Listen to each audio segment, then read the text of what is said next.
우리 마산 성은교회를 축복하시고 사랑하여 주셔서 이렇게 새벽에 나와 깨어 기도하는 중보자들이 있는 교회 삼아주시니 감사를 드립니다. 우리 성도님들 날마다 나라와 민족을 위해서 모세와 같이 중보하게 하여 주셔서 이 나라 이 민족 일제치하에서도 6.25와 같은 전쟁의 폐허에서도 기도하는 백성들의 눈물의 기도를 들으시고 일으켜 세워주신 주님, 이 나라 날마다 기도함으로 말미암아 북한 땅에 있는 죽어가는 영혼들 하루속히 복음으로 하나 되어지게 하여 주셔서 함께 마음껏 예배하는 날이 속히 올 수 있도록 인도하여 주시고 73년 전 이곳 가운데 주님의 뜻하신 바가 있으심으로 핏값으로 주의 교회를 세워주셨사오니 우리 교회를 통하여서 수많은 영혼들에게 복음이 증거되게 하여 주시고 우리 교회에 들어오는 이들마다 낙심하고 상한 심령들이 회복되어지고 일어나지는 구원의 은혜를 다 누리게 하여 주시옵소서. 또 새벽마다 우리 성도님들 가정을 위해서 자녀를 위해서 여러 가지 관계를 위해서 깨어 기도합니다. 그 기도를 들으시고 하나님의 정확한 때에 하나님의 놀라운 방법으로 응답하여 주시는 체험이 있는 인생들 다 되게 하여 주시옵소서. 예수님 이름으로 기도드립니다. 아멘. 오늘은 후회와 회개라는 제목으로 하나님의 말씀 증거하도록 하겠습니다. 7장 주제는 앞부분은 위로이고 뒷부분은 근심입니다. 그래서 오늘은 근심 파트를 살피도록 하겠습니다. 바울이 고린도 교회에 총 4번의 편지를 보냈습니다. 첫 번째 편지는 잘 몰라서 이걸 그냥 첫 번째 편지라고 부르고, 두 번째 편지가 우리가 알고 있는 고린도 전서입니다. 그리고 세 번째 편지를 눈물의 편지라고 그럽니다. 디도편으로 편지를 보냈었던 것 같습니다. 그리고 네 번째 편지가 고린도 후서입니다. 특별히 이 세 번째 편지를 보낼 때 아마 사도 바울이 고린도 교회를 향해서 질책이 많았었던 것 같습니다. 그래서 내가 너희들을 근심하게 했다. 아마 내가 너무 세게 말했나 보다, 이런 내용들이 들어 있습니다. 그리고 원래는 결과를 가지고 디도가 돌아왔어야 되는데 2장 13절을 보니까 내 형제 디도를 만나지 못함으로 드로아에서 세 번째 편지를 보냈고 결과를 받으려고 기다리고 있었는데 안 오더라는 겁니다. 그래서 사도 바울이 심령이 편치 못해서 원래는 하나님께서 길을 열어주셨던 아시아로 가야 되는데 마게도냐로 다시 돌아왔다. 그런 이야기가 전반부에 나왔습니다. 그러니까 아마 세 번째 편지를 너무 세게 이야기를 했었던 것 같습니다. 질책을. 그것 때문에 근심이 일어나게 만들었다라는 겁니다. 우리가 사랑하는 가족, 이웃, 전도하는 거요, 이거 쉽지 않습니다. 위험한 일입니다. 전도하고 비슷한 게 뭐가 있나 생각을 해보니까 인질 구출인 것 같습니다. 누가 인질로 사로잡혔습니다. 그러면 인질을 구출하는 게요, 쉽지가 않습니다.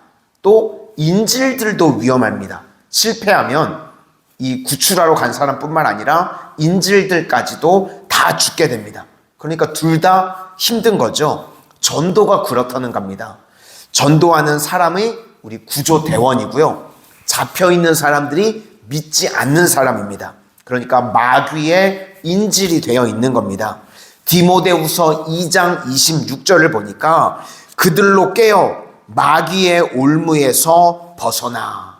그러니까 우리가 인질을 구출하는 것이다 라고 하는 그림 같은 언어로 설명된 게 디모데후서 22장 26절에 나옵니다. 그런데 문제는 인질범이요, 인질들을 데리고 한 일주일 정도 같이 생활하다 보면요, 사람들이 심리가요 불안하니까 인질범을요, 저 사람들은 좋은 사람이다, 이렇게 생각을 한다는 겁니다. 일주일 정도 또 지내다 보면 정도 들게 되겠죠. 그래서 마지막에 보면 구조대원들의 말을 듣지 않고요, 인질범과 정서적으로 동일시하는 일치가 일어난다는 겁니다. 그걸 스톡홀름 신드롬이라고 이야기를 합니다. 그런데 영적으로도 이런 일들이 벌어진다는 겁니다. 우리는요, 안 믿는 영혼들을 건져내려고 전도하는 건데 오히려 전도하는 사람들을 적대시하고요, 자기를 실상은 죽이려고 하는 마귀와 일치가 돼서 세상이 훨씬 더 좋다고 그러는 경우가 많다는 겁니다. 황당하죠. 그래서 전도하는 사람들은요, 늘 구조대원의 심정을 가져야 된다는 겁니다. 상대방이요, 믿지 않는 죄로 인해서 죽어가고 있는 그 영혼들이 스톡홀름 신드롬에 빠져 있을 수 있다는 겁니다. 그래서 우리가 구원해 내려고 예수님 전하고 복음을 전했는데 오히려 핍박하고 세상이 좋다고 그러고, 그래서 건져내기가요 쉽지 않다는 겁니다. 지금 사도 바울이요, 그런 마음을 품고 있는 겁니다. 거짓 선생들이 이게 나쁜 놈들이 돼가지고 난리를 칩니다. 인질범인 거죠. 그런데 고린도 교인들이요, 그 거짓 선생들과 일치가 돼가지고 난리를 치고 있더라는 겁니다. 그래서 구조대원이 돼서 디도를 보냈습니다. 도와주러 간 겁니다. 그러니까 지금 상황 자체가요, 아슬아슬한 겁니다. 보낸 사람도 위험하고 또 자기가 사랑하는 고린도 교인들도 위험한 상황인 겁니다. 그래서 그들이 결국은 오해가 풀리고 받아들이게 됩니다. 8절 우리 다 같이 한번 보시도록 하겠습니다. 시작. 그러므로 내가 편지로 너희를 근심하게 한 것을 후회하였으나 지금은 후회하지 아니함은 그 편지가 너희로 잠시만 근심하게 한 줄을 알미라. 그러니까 이 전도하는 게 너무 힘들었다는 겁니다. 고린도 교인들도 위험한 상황이었다는 것입니다. 그래서 바울이 노심초사했다라는 겁니다. 그리고 이제 뒷부분에 설명하는 것입니다. 내가 근심했지만 세상에는 두 가지 근심이 있다는 겁니다. 하나님의 뜻대로 하는 근심이 있고 또 하나는 세상 근심이 있다는 겁니다. 하나님의 뜻대로 하는 근심은 우리를 회개로 이끌어가고 살리는 거지만 세상 근심은요, 다 쓸데없고 죽이는 거라는 겁니다. 9절과 10절 다 같이 보시겠습니다. 시작. 내가 지금 기뻐함은 너희로 근심하게 한 까닭이 아니요 도리어 너희가 근심함으로 회개함에 이른 까닭이라.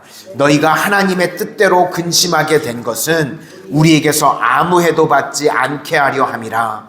하나님의 뜻대로 하는 근심은 후회할 것이 없는 구원에 이르게 하는 회개를 이루는 것이요 세상 근심은 사망을 이루는 것이니라.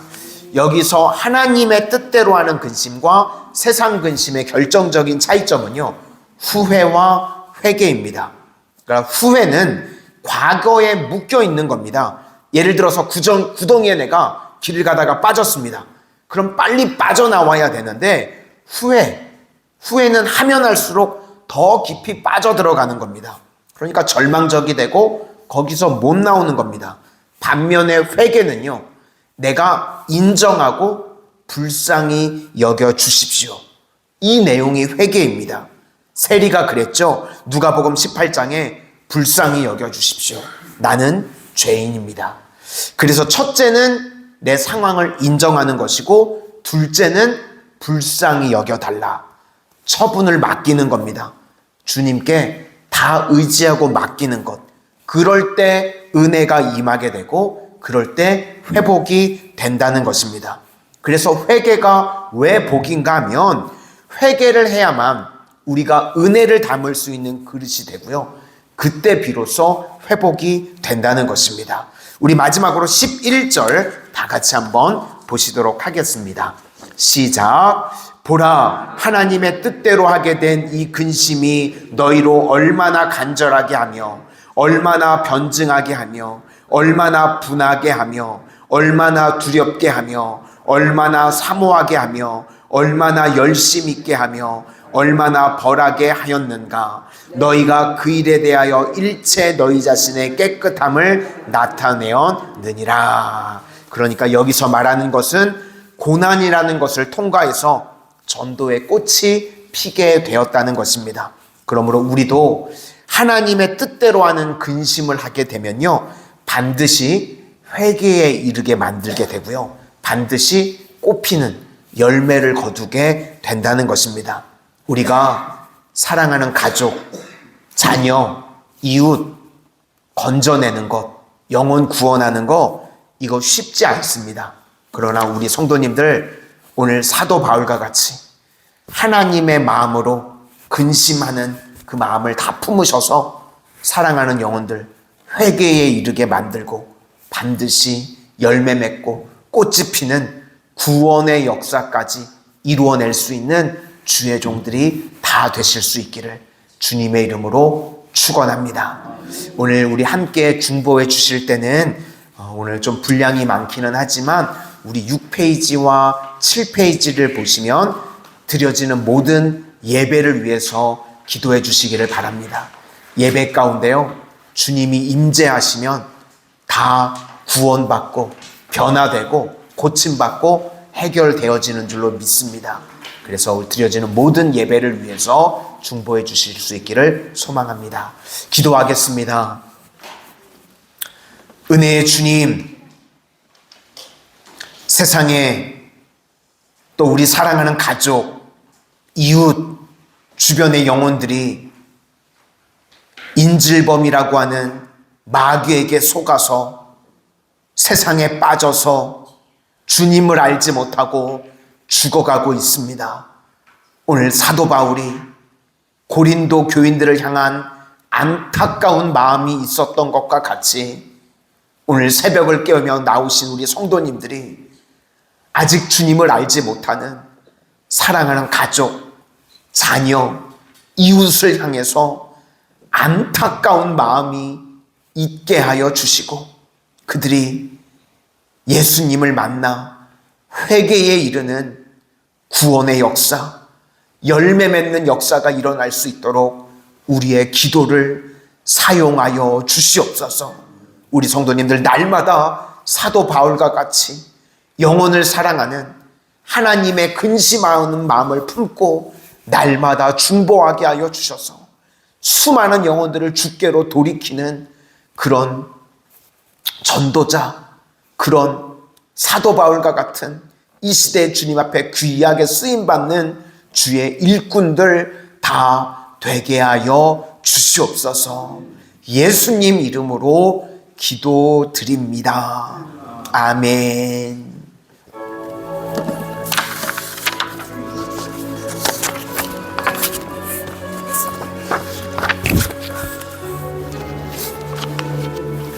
오늘도 새벽을 깨우며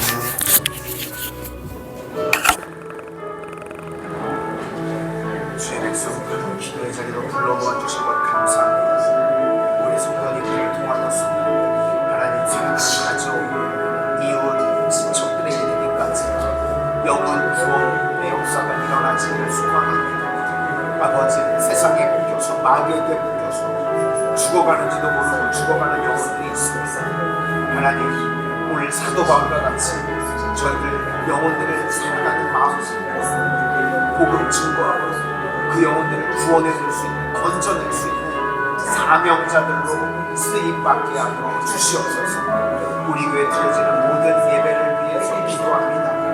아버지께 참되게 예배하는 자들, 영과 진리로 예배할 때가 오나니 곧 이때라.